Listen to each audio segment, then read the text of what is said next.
Jacqueline Nunley, thank you so much for joining us. You're the Senior Industry Advisor for Travel and Hospitality at Salesforce. We could talk about lots of things, Customer 360 and all sorts of things that Salesforce is doing, but we were particularly keen on talking to you today for this PhocusWire Pulse because you've got some really interesting perspective, both I think personally and from what Salesforce is doing around alternative accommodation, which is obviously the subject of today's event. So I wanted to start, if we can, Jackie, by kind of like setting the scene, really. I mean, nobody would deny that the pandemic has upended travel. Everything chaotic has happened over the last 20 months or so. Where do you see things kind of moving to, in particular around alternative accommodation and this kind of broad subject that we've got today? Well, first of all, thanks for having me on, this video interview. And I think that this is really a great subject to start talking about because it's really fascinating to look at the alternate accommodation space today because new segments seem to be popping up in this space, purely driven by, travelers kind of changing their preferences.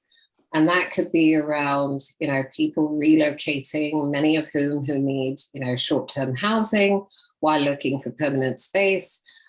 It could fall into people who are renovating their homes and need space to stay for, 3 to 6 months. There's no denying that, post-pandemic, there really is a resurgence of this digital nomad persona that we got to know over the past few years. And their numbers are still rising post-pandemic. And then there's travelers who prefer apartments for additional space. So that's where I'm looking at, demand going up from these groups. And we have to consider that long-term rentals are really becoming very common, or 1 or 2 month rentals are really becoming common and may become a permanent thing in this industry. Now, I think, and we've talked about this already, Jackie, and I think it's quite funny, there is a particular type, either of person or traveler, that is going to be suited or not suited to a long-term rental. And I said, I make the wild assumption that my family wouldn't want me going off on a long-term rental. They presumably quite like me having around. So there is a certain type. What do you think is that type that would be kind of moving into that, as you call it, a new segment within this already kind of complex sector of the industry? Well, I think that there definitely is the evidence of, a class of workers who've used this disruption during the pandemic and, subsequent to location independent remote work to become nomads.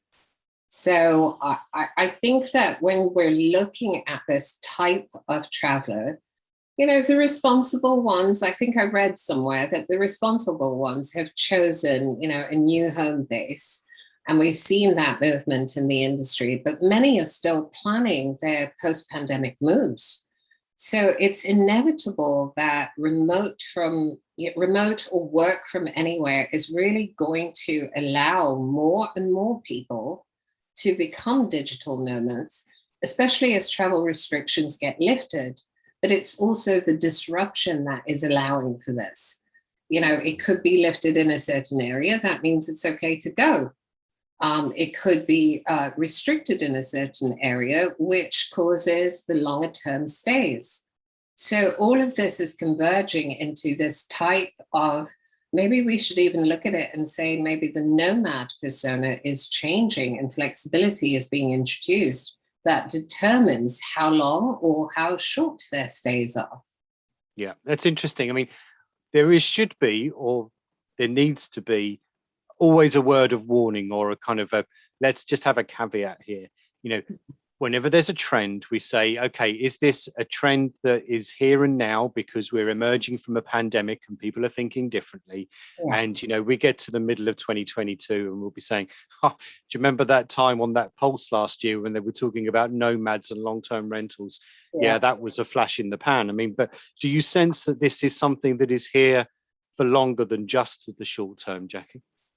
Oh, look, don't think any trends can be termed, long lasting. But what I'm sure of is that products and services, in this industry are always subject to change or to evolve. Mm-hmm. So alternate accommodation is not new, but we in the industry always named the product from the perspective of who was paying for it.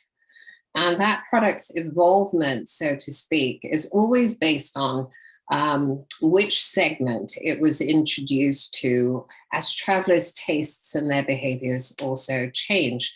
So some examples that I can cite is corporate housing or extended stays, or, what inspired managed self-service hotels so as to serve both business and leisure travelers' behavior shifting.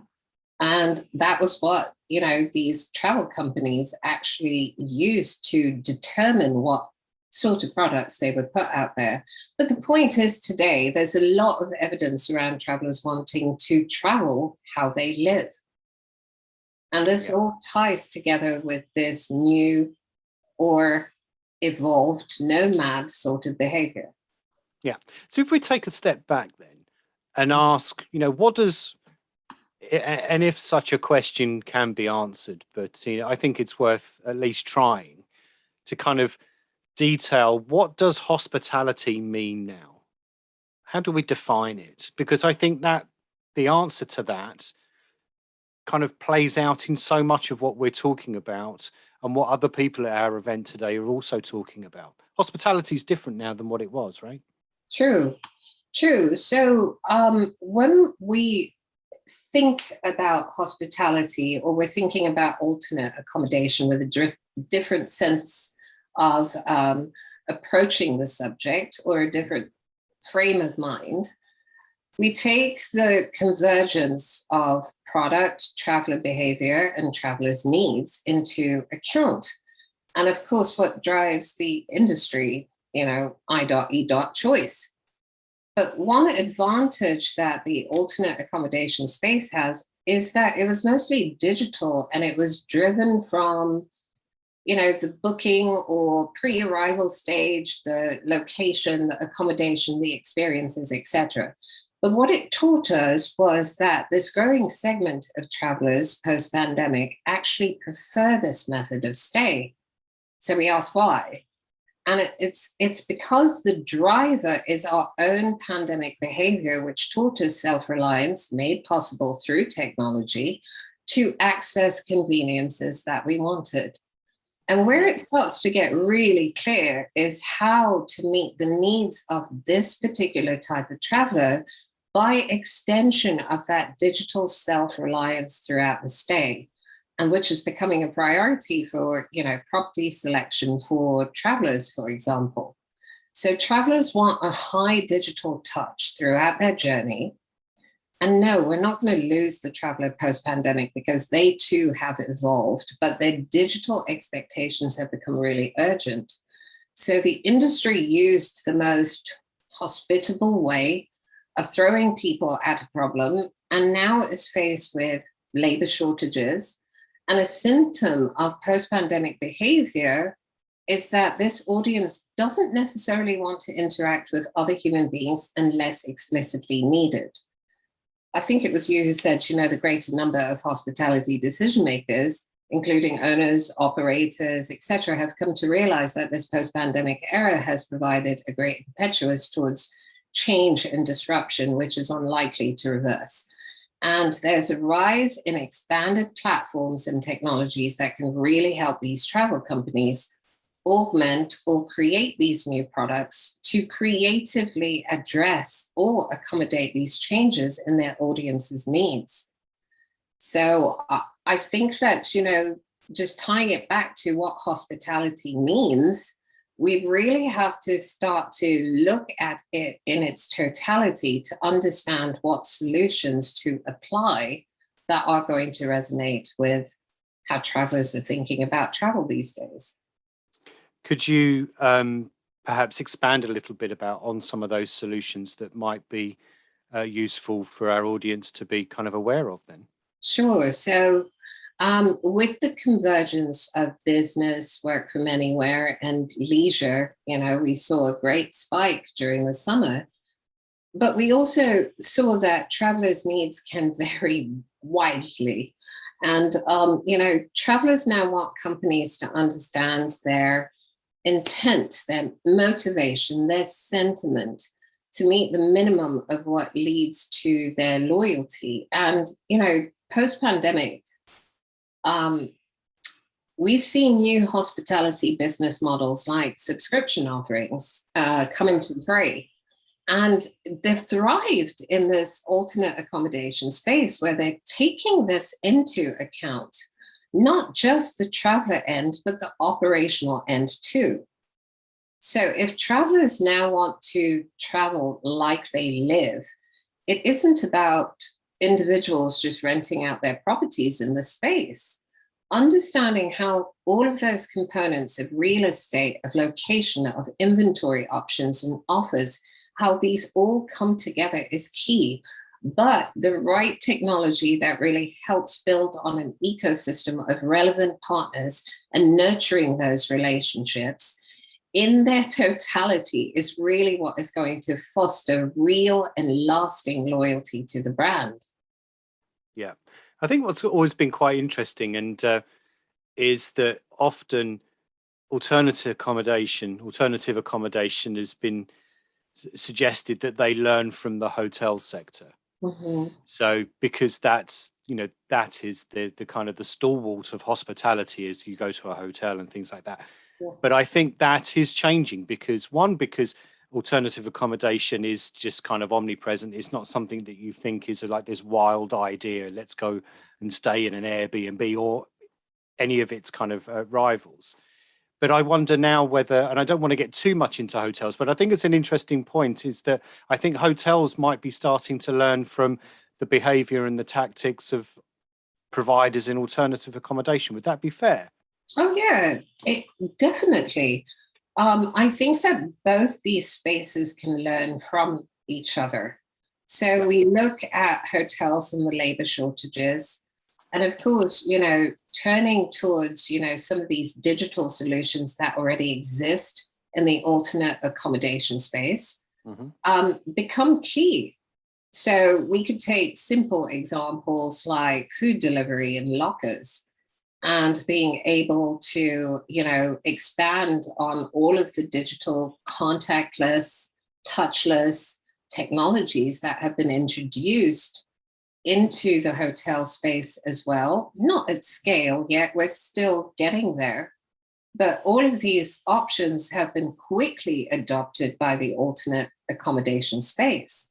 I think hotels need to start to look at some of these areas and see where they can expand on giving some of that experience back to the traveler to provide them with that confidence to travel. And then also when you're looking at, the conveniences that have been available, it really is about what does your traveler ecosystem of partners actually look like? Right. And where is it that you can actually augment that is in perfect synchronicity with what consumers are expecting. I want a different meal, so I'm going to order it. Now, how do you carry the brand throughout that experience so that the experience can be associated with the brand rather than the place that delivers the meal? It's kind of like you have to start thinking about this completely differently and stitching it together so that it's seamless and associated with that brand, whether it's your communication, whether it's your technology that automates the processes around you, or nurturing the right type of partners to really enhance your offers. I'll just go back briefly if we can. I mean, you touched on changes to business models and, companies having to kind of rethink a little bit.